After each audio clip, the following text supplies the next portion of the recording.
खबर पर चलेंगे और आपको भी बताएंगे कि इस पुरतनाव सूरत हाल के बीच भारत सरकार की तरफ से कुछ बड़े फैसले 23 अप्रैल के बाद हुए थे और उनमें एक ये भी था सीसीएस की मीटिंग में 5 बड़े फैसलों में पहला नुकता कि भारत पाकिस्तान के दरमियान 1960 में होने वाला सिंध तास आबी मुआहिदा या वो जो सिंधु जल समझौता था वो मुअत्तल कर दिया गया था, एबियंस में रखा गया था। लेकिन इस पर पाकिस्तान की जानिब से मुसलसल कोशिशें हो रही कि दोबारा जहां मुज़ाकराती अमल अभी तक मुकम्मल तौर पर या बराह रास्त अगरचे शुरू नहीं हुआ, सीज फायर पर बात हुई है, लेकिन सिंध तास आबी मुआहिदे की मुअत्तली के बाद पाकिस्तान ने भारत से दोबारा दरख्वास्त कर दी है और सिंध तास मुआहिदा बहाल करने की यह दरख्वास्त पाकिस्तान की जानिब से दूसरी मरतबा आई है, जो इस वक्त सरकारी ज़राए जिस बात की तस्दीक कर रहे हैं। आप सब जानते हैं जब ये डील हुई थी, जब ये एग्रीमेंट हुआ था, इस मुआहिदे को कराने में आलमी बैंक का कलीदी किरदार अदा गया था और कुछ शिकें ऐसी थी जहां पर यकतरफा तौर पर कोई फैसला नहीं लिया जा सकता था, लेकिन कुछ एक जगहों पर जहां बड़े सोच समझकर और दोनों अतराफ से फैसलों पर अहमियत दी जानी चाहिए थी,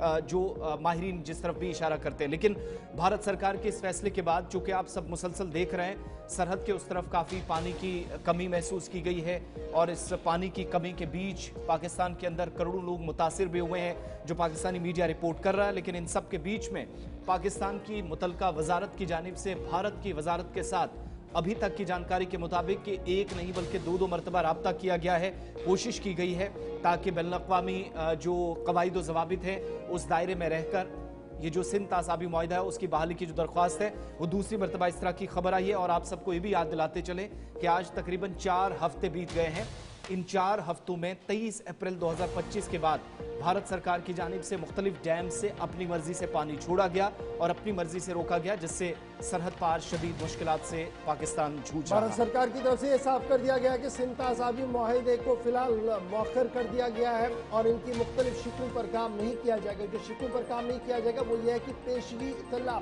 पानी छोड़ने और बंद करने के हवाले से, पेशगी इतला के कितना पानी बह रहा उस हवाले से, या डैम पर जो एतराज़ात होते थे वो तमाम चीज़ें ख़त्म कर दी गई। लेकिन भारत की तरफ से यह साफ कर दिया गया है कि वो इंटरनेशनल कवानीन की नज़रअंदाज उन्हें नहीं कर सकता है। यही वजह है कि वक्फे वक्फे से पानी को भी बहाल किया जा रहा है। 3 स्टडी यानी 3 प्लान एग्जीक्यूशन में इस वक्त है और वो तीनों प्लानों पर एग्जीक्यूशन जब शुरू हो गया है तो कहीं ना कहीं उसका असर पाकिस्तान के अंदर जो है वो देखने को मिल रहा है। भारत की तरफ से यह साफ कर दिया गया कि 1960 की ट्रीटी में आज के दिन पर बात नहीं हो सकती है, बल्कि 21वीं सदी है और 21वीं सदी के खदोखाल को देखते हुए ही अब नेगोशिएशन पार्ट को आगे बढ़ाया जा सकता है। फिलहाल बड़ी खबर कि सरकार की तरफ से यह साफ कर दिया गया कि 3 महाजों पर, शॉर्ट टर्म, मिड टर्म और लॉन्ग टर्म पर हम काम कर रहे हैं इंडस वाटर ट्रीटी के मामले पर। और जल शक्ति वजीर जो है CR पाटिल, उनकी तरफ से यह साफ कर दिया गया है कि मुस्तकबिल में मजीद किल्लत पानी की हो सकती है पाकिस्तान को, अगर वो बुनियादी तौर पर उन तमाम उसूलों पर काम ना करें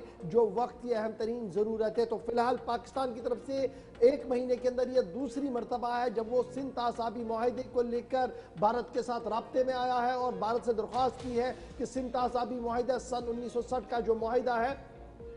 इस पर नजरसानी ना की जाए, बल्कि इस पानी को उसी तरीके से छोड़ा जाए जिस तरीके से पहले था। भारत की तरफ से साफ मना कर दिया है उस पूरे मामले पर। इस तरीके से सिंध तास आबी मुआहिदा अभी भी इल्तिवा में है और पाकिस्तान के लिए हर गुजरते दिन के साथ साथ एक नई परेशानी भी उभर कर सामने आ रही है।